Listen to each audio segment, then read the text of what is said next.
anybody wants a chair, I will not sit. So anybody who's on the floor, I'm pretty sure that Jewish women were never meant to sit when they talk. We have a lot of words. We use our arms. We cannot sit still. So there's a chair here if somebody wants it. It's so good to be here. I just, there's a beautiful feeling in here, in the center. And I just was so touched as we were chanting and singing.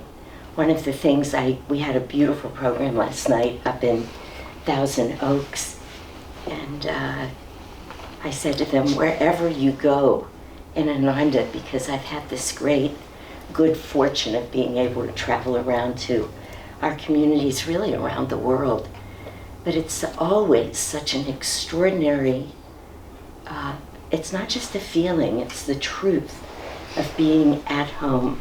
Wherever we are, whoever the different souls are, we're all here really attuning ourselves to this same vibration.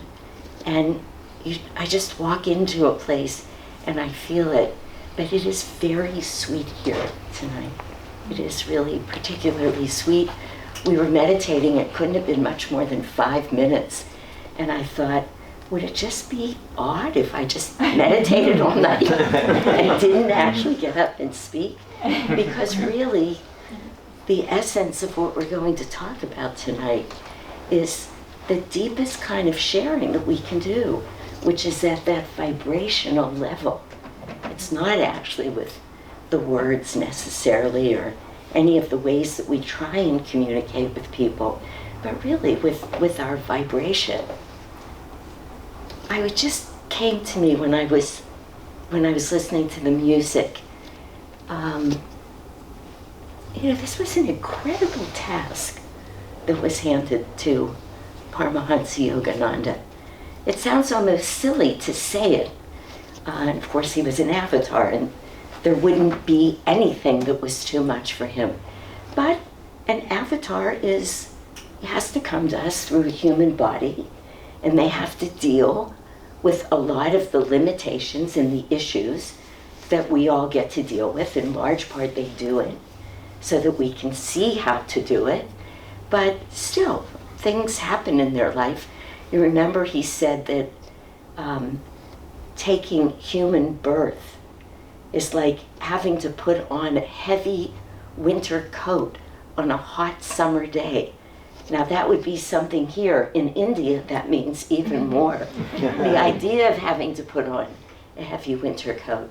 But just saying, this extraordinary soul, as we say in our service every Sunday, from a life of infinite freedom, to willingly take on a life of limitation, pain, and death for the salvation of mankind, which of course all great spiritual leaders do, but it's precisely what he did.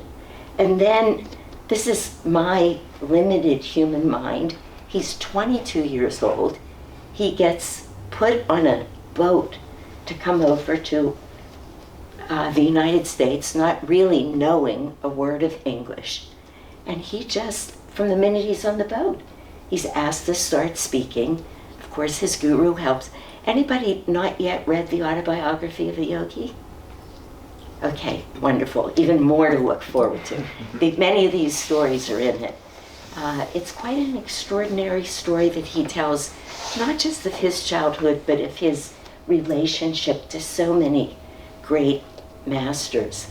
So he had a guru, and his guru said to him, I'm going to be there with you. When you need to speak, I'll speak through you. So he could know that he was going to be able to find those English words.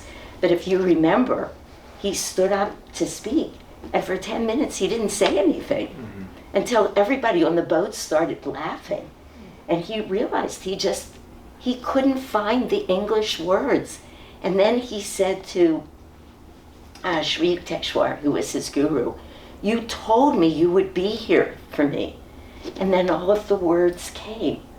We read these stories, some of us have read the autobiography so many times. That's a miracle. The man had never spoken English, and he gave a beautiful discourse in English. And the people who reported back to him said, you did it flawlessly. Each of these little stories that I'm telling you, they're all going to come together in these beautiful spiritual practices. So there's a purpose in telling them. He landed in Boston. He went before a congress of religious leaders, and he gave his first presentation in English in the United States. And in the Boston paper the next day, there was an article that was quoting him, where he said, you know, we will never be able to universalize the customs and the convictions of people of different religions. He said, but of course, we can universalize the essence of all of those religions. First few nights here, first talk he gives, he's hinting at that which is a universal truth, that which we can all know, that which we can all plug into, which of course everybody in every great religion tells us. Every leader of every religion says we're here because of our soul's reality, not our ego's reality. And that really, if we listen to what they're teaching, the teachings are the same in every religion. That we are of the soul, of spirit, that there's a path that we can walk that will take us back to our divine nature. But he was told by Babaji, you have been selected by me to go to the West, to bring Kriya Yoga to the West. And this is something else I don't think I had thought of until just as I'm sitting here. What were the 1920s like in the United States?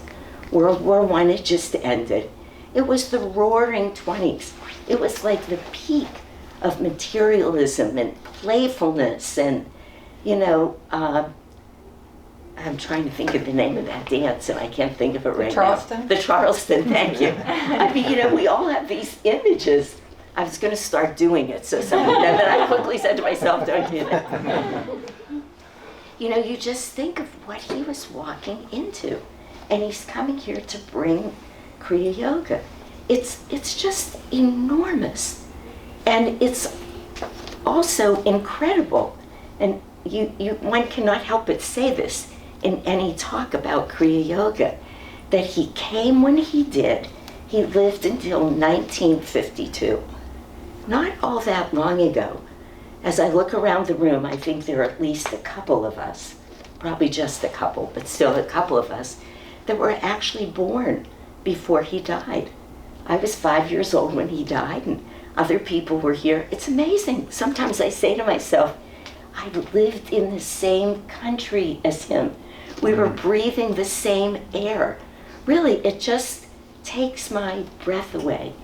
And then this great good fortune that Swami Kriyananda spent the last years of Yogananda's life with him and was able to be there with so many of us. I'm sure many of you met him for decades of our life and share not just the teachings, which Swamiji did over and over with such patience, the numbers of talks he gave, the music he wrote. If you listen to the words of any of these songs, any one of them could become a meditation for the rest of our lives. It's so amazing what has happened with us here.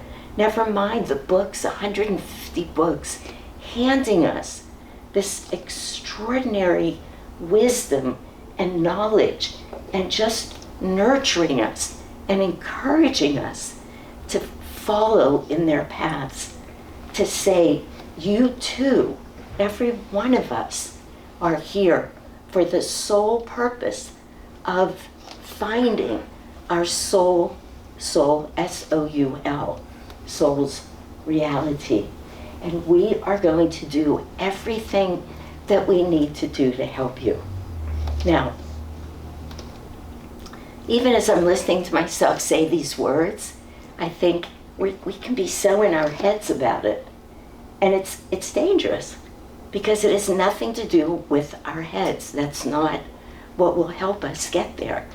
Yogananda wrote on what's called the frontispiece of Autobiography of the Yogi. He opens with these words, "Lest ye see signs and wonders, you will not believe." He knew, if I don't show you some miracles, you are never going to believe what I'm about to tell you. You won't want to have to move into the experience, because that's what Kriya Yoga is. And for people who don't have Kriya Yoga, that's what meditation is.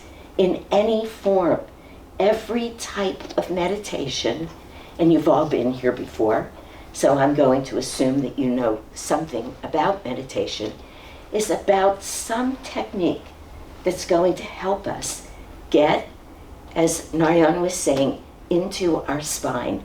Not our physical spine, but what's called the astral spine. This rod of energy